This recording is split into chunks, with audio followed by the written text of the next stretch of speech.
Toutes et à tous, merci de m'accueillir une nouvelle fois chez vous par ce moyen moderne qui est donc Internet d'abord et puis Facebook Live ensuite. Donc la bonne nouvelle aujourd'hui, c'est que le 11 mai arrive à grands pas et hier, le Premier ministre a dessiné les contours des règles qui vont impacter notre quotidien dans les prochains jours. Euh, je vais essayer ce soir de vous donner quelques éléments, d'y voir un peu plus clair dans tout ça. Je dois vous avouer qu'il y a une demi-heure exactement, j'ai dû changer un certain nombre de choses, tout simplement parce que les nouvelles arrivent si vite que voilà, c'est compliqué de prendre les bonnes décisions, mais on va développer ça, je vais développer ça assez simplement. Mais avant tout cela, donc, je vais vous informer donc, du travail qui a été mené depuis la semaine dernière, souligner les marques de sympathie et les gestes de solidarité, répondre aussi à vos questions et vous dire ce qu'on va essayer de mettre en place d'ici le 11 mai. Avant cette date du 11 mai, nous devrons continuer notre confinement afin que notre département puisse être dans le vert et bénéficier des mesures de déconfinement les plus favorables. Et comme d'habitude, ce soir de Christiane Lemoyle, adjointe aux affaires sociales. Je suis aussi, donc excusez-moi, j'ai des réponses qui arrivent devant mon écran.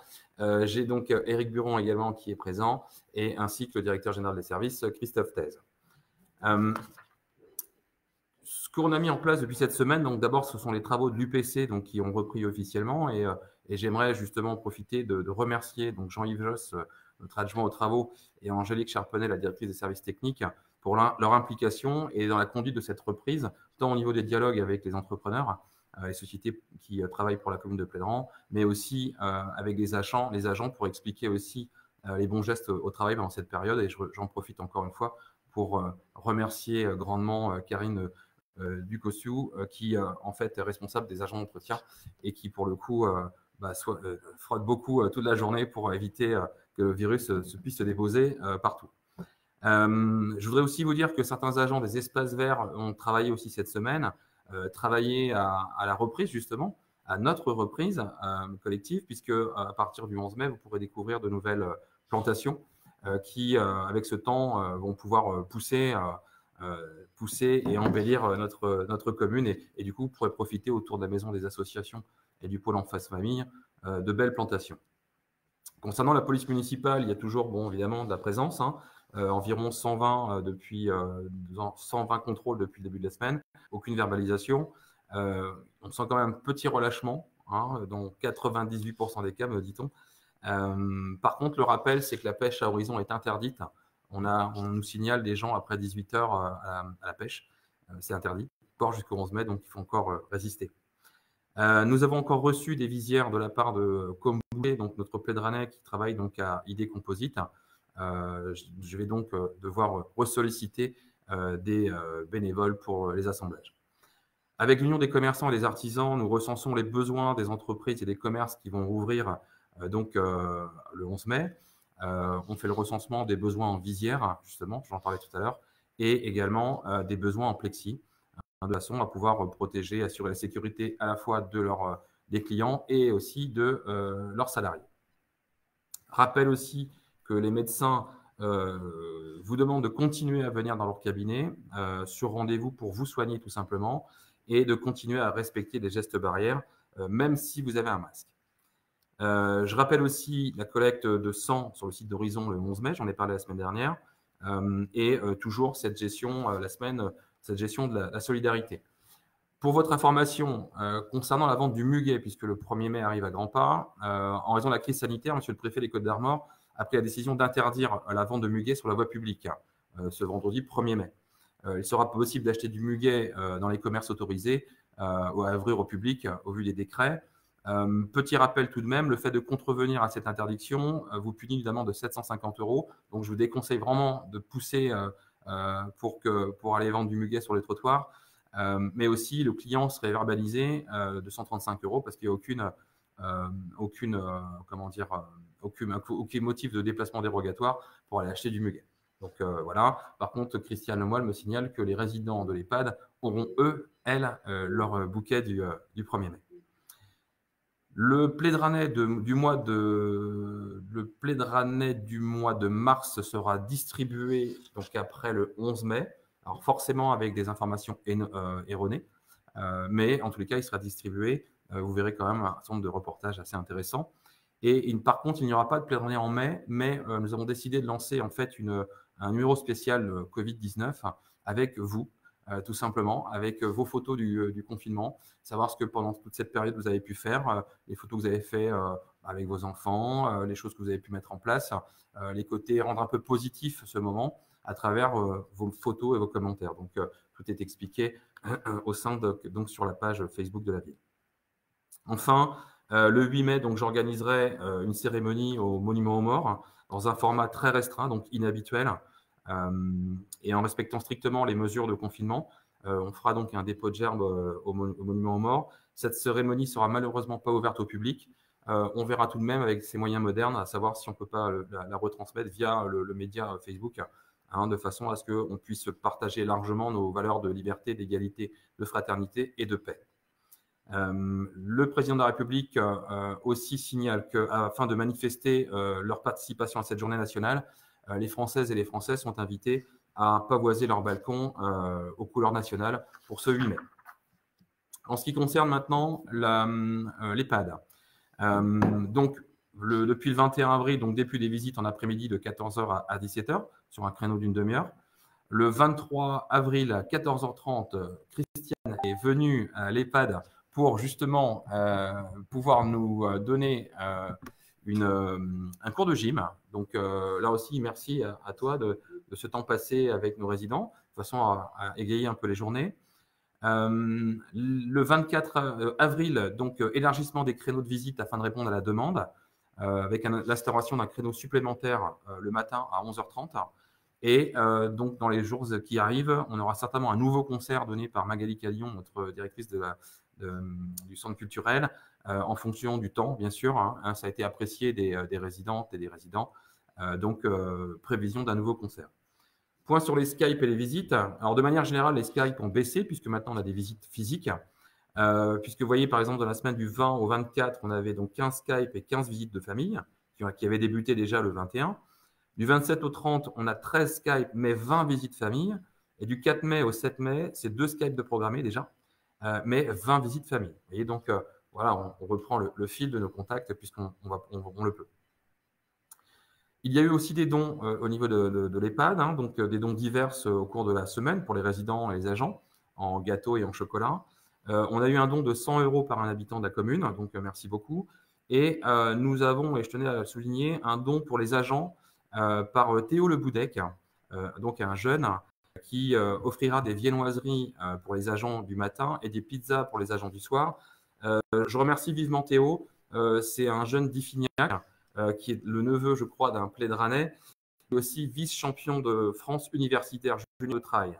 Et pour récolter de l'argent et donner du sens un petit peu à ses entraînements, il a pensé relever un défi de récolter 1 € par kilomètre sur 100 km parcourus. Donc, il a réussi doublement son exploit, car à 13,2 km/h, en moyenne, il a fait en 7h38 les 100 km qu'il avait donnés, mais il a surtout reçu 650 € de dons. Donc, il a donc décidé de penser à l'EHPAD de Plédran et à d'autres liés sur l'agglomération. Donc, j'aime à souligner l'extrême générosité de nos jeunes et les élans de solidarité. Donc, Théo, encore une fois, merci, bravo, et encore une fois, tu es un super exemple pour les jeunes. Et bien sûr, mes remerciements pour Christiane, Blandine et ses équipes à l'EHPAD. Je viens sur la partie marque de sympathie et de solidarité. Donc, je viens de parler de Théo Le Boudec. Nous avons reçu encore des visières de Comboucher de son établissement Idée Composite. Donc, je vais pouvoir, donc je vous l'ai dit tout à l'heure, ressolliciter nos volontaires. Pour votre information, nous avons donné déjà donc 24 visières aux agents de l'agglomération en charge des déchetteries qui ont repris cette semaine. Et un même don a été fait cet après-midi à Cédric Desanneaux pour les pompiers du Perrin. Le Fab Lab de Saint-Brieuc-Armor Agglomération nous a aussi fabriqué quelques visières qui trouveront forcément des preneurs. Je voudrais aussi remercier la boulangerie Daniel qui, jeudi dernier, a offert des viennoiseries à l'EHPAD. Donc ça, pour le coup, c'est très sympa.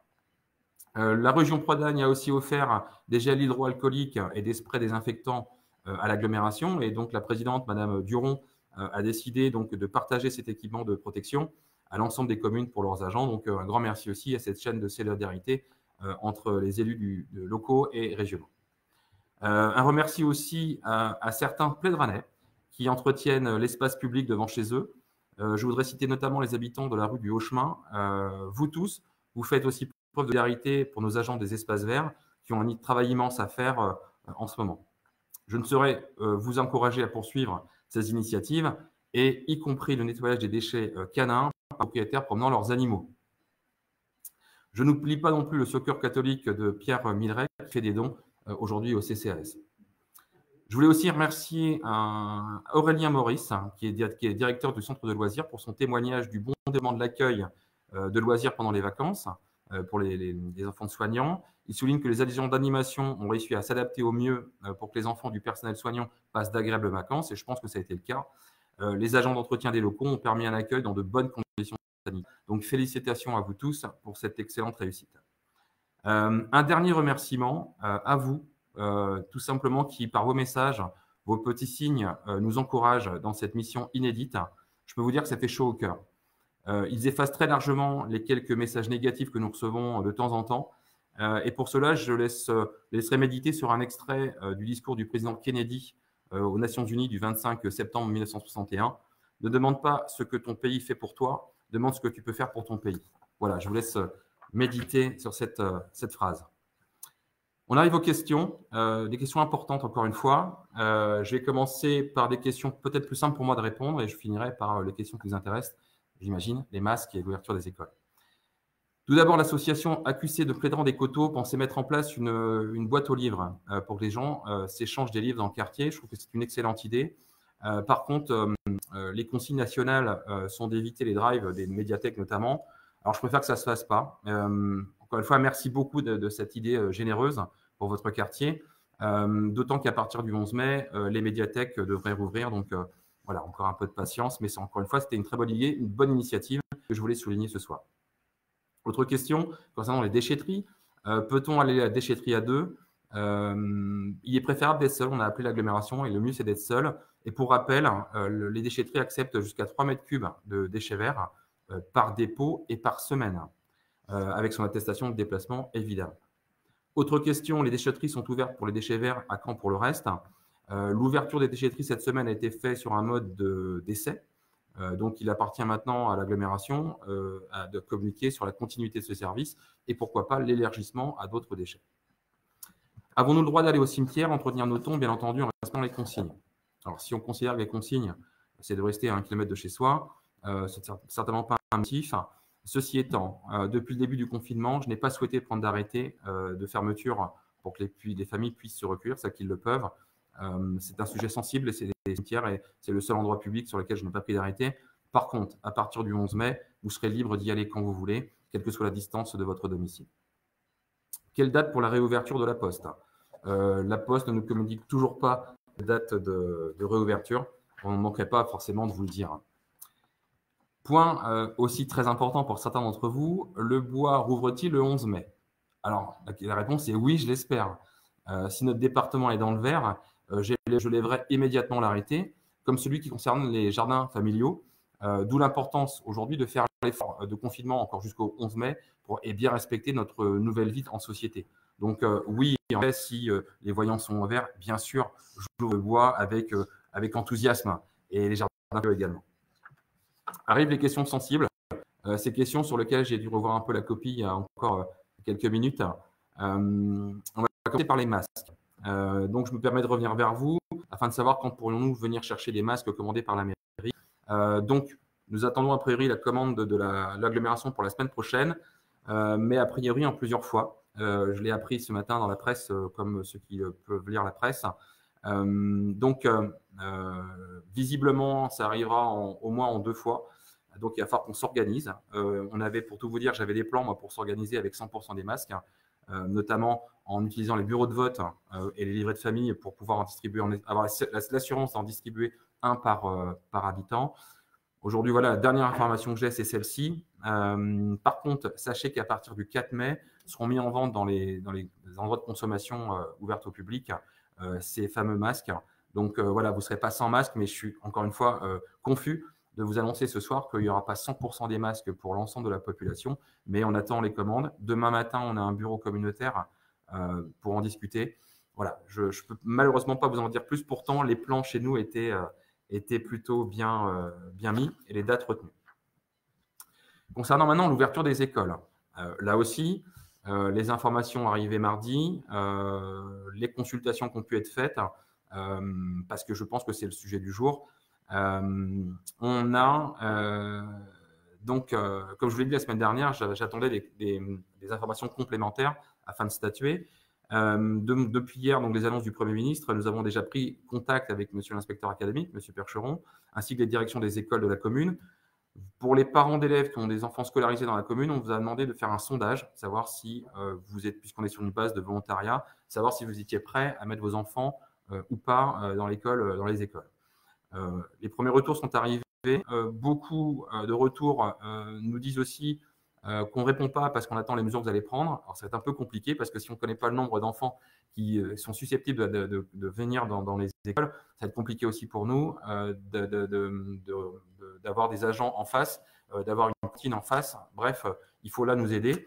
Nous avons une réunion demain à la mairie avec l'inspecteur d'académie, les directions d'école et la mairie. Une réunion demain en fin de journée, justement pour faire le point sur ces sondages. Je viens d'apprendre aussi par mon collègue Thibaut Guignard, qui était en réunion tout à l'heure au titre de l'AMF, que les décisions seront plutôt prises le lundi 4 et 5. Donc, vous voyez, l'exercice d'équilibriste que je suis en train de mener, c'est depuis 20 minutes, j'ai cette info qui, pourtant, pour moi, était simple à gérer dans ces conditions de sondage et d'action. Donc, pas avant lundi ou mardi, nous aurons des informations, mais en même temps, on a l'habitude maintenant, les maires depuis 2014, avec tout ce qui nous arrive sur la tête. Donc, comme d'habitude, on prendra nos responsabilités avec les dispositions qui nous seront livrées. Donc, voilà ce que je peux vous dire ce soir. Donc, j'aurais voulu être beaucoup plus concret que ça, mais les informations, vous voyez, elles arrivent au fil de l'eau, elles arrivent très vite.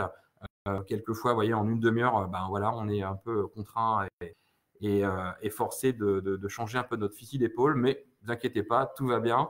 Vous aurez des réponses dès que possible. Je voulais vous dire en conclusion que nous allons organiser samedi un rendez-vous avec l'ensemble du conseil municipal actuel et inviter également les nouveaux élus à une première réunion groupée en visioconférence qui aura lieu donc samedi à 11h.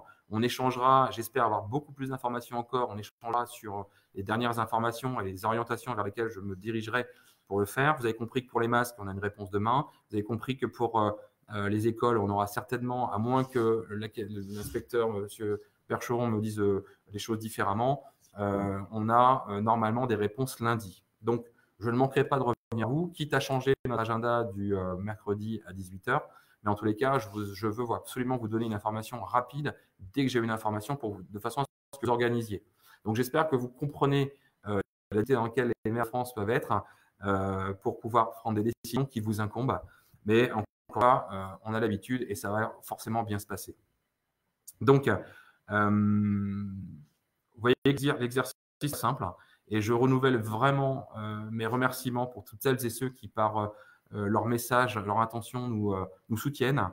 Les choses ne sont pas si simples, mais on y arrive au 11 mai et j'espère que le 11 mai, tout sera pour pouvoir se déconfiner tout simplement. En attendant, je vous souhaite bon courage. Vous voyez, je progresse sur 20 minutes quasiment de retour là. Je vous souhaite vraiment bon courage. La meilleure façon, encore une fois, c'est d'être solidaire et de rester chez soi. On a besoin de tout le monde. On a besoin de retrouver tout le monde en bonne santé à la fin de ce confinement. Hâte de se revoir aussi, pas à plus de 10, mais avec un rayon d'action un peu plus large. Donc, vous l'avez compris, ce qui va dépendre aussi, c'est notre nouvelle façon de se comporter en société, de façon à ne pas passer des gens dans le rouge. Je pense que le président Cadec n'aimerait pas que le plus beau département de France passe dans le rouge. Donc, on va être discipliné encore une fois et pouvoir encore une fois bénéficier des conditions favorables pour tout ça. En tous les cas, je ne manquerai pas de vous donner si j'ai des informations complémentaires, je bougerai les habitudes pour revenir vers vous et vous donner toutes les indications possibles pour votre organisation. Je vous remercie, prenez soin de vous et à très bientôt. Au revoir.